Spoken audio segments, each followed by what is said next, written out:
All right, speaking of awesome, none other than the wonderful Sam Crosby joining us here, labour to his bootstraps, but we'll forgive him. And he sits here in the man cave each and every week, having a chat to a man who's well and truly national to his bootstraps, technically LNP, but we know it's national. None other than the great Senator Matt Canavan, of course, joining us now from Rocky and Yeppoon.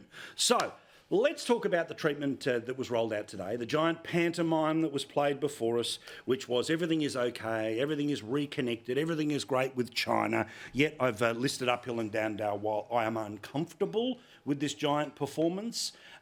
Matt, I know that everyone who earns $1 out of China and everyone that's got some sort of connection to it as to why it's the big future for their business says, oh, amazing days, amazing days. I just think about the helicopter that they almost blew out of the sky, and I think about the fact that they still have the blueprints to the ASIO headquarters, let alone the email details of the Australian Federal Parliament. But please, welcome, sir. Welcome. Well, thanks for having me, Paul. And I just want to quickly shout out to McGregor there. Great that you're going there. I played cricket for the McGregor Cricket Club in my youth. They've got wonderful tartan baggy hats, not the baggy green, baggy tartan hats. It's a great cricket club.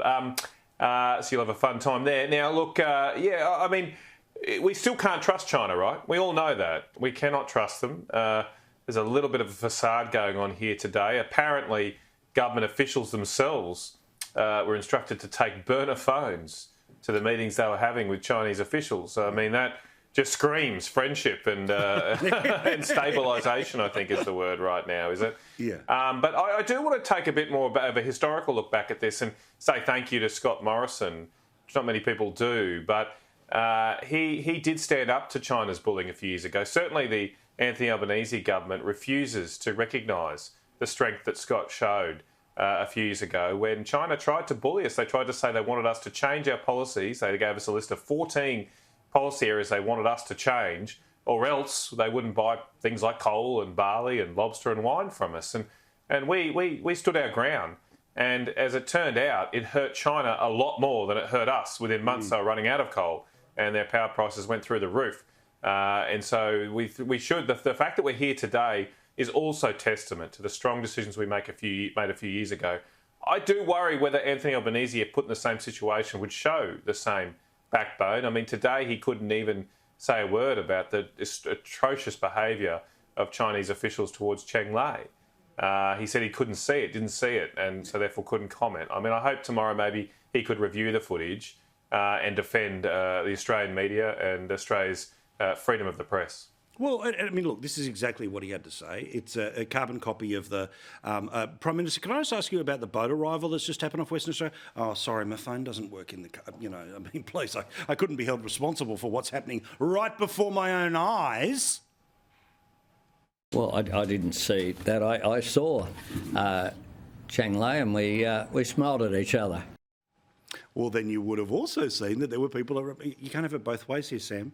You saw her and exchanged a glance of love, or you were able to see her and start to see her being blocked out by people. Sure. I mean, look, I think to your point and to Matt's point, there are serious concerns with the relationship, but also there's a time and a place to raise those things. And the time and the place, as Peter Dutton would acknowledge in his speech, that was perfectly above board and perfectly amicable. You don't do it in the full glare of the public camera, public audience. You wait until you're, behind the scenes. You can have this. Unless you're Jacinda Ardern, and you can do it on the grounds of Kirribilli House. Sure, but with the thing today, I don't know what he saw and what he didn't see. I know what happened. All he saw was a smile. Sure, I don't know at what stage he saw Cheng Lei to do that, but yes, obviously what happened to Cheng Lei was outrageous. So is he going to say anything, or are we going to get tomorrow in Perth? The cuddles with Andrew Forrest and all the rest of it, and quickly change the subjects and back to panda diplomacy on Wednesday? Honestly, as sad as it sounds, I would imagine that's what you're going to get. You don't want to derail something like this that has been, for all intents and purposes, with this one very obvious glaring omission, a good trip that has gone some of the way to stabilising the relationship. Yeah, all right. Let's talk about it's weak. It's one weak. Of the. Yeah, well, look, weak and rattled.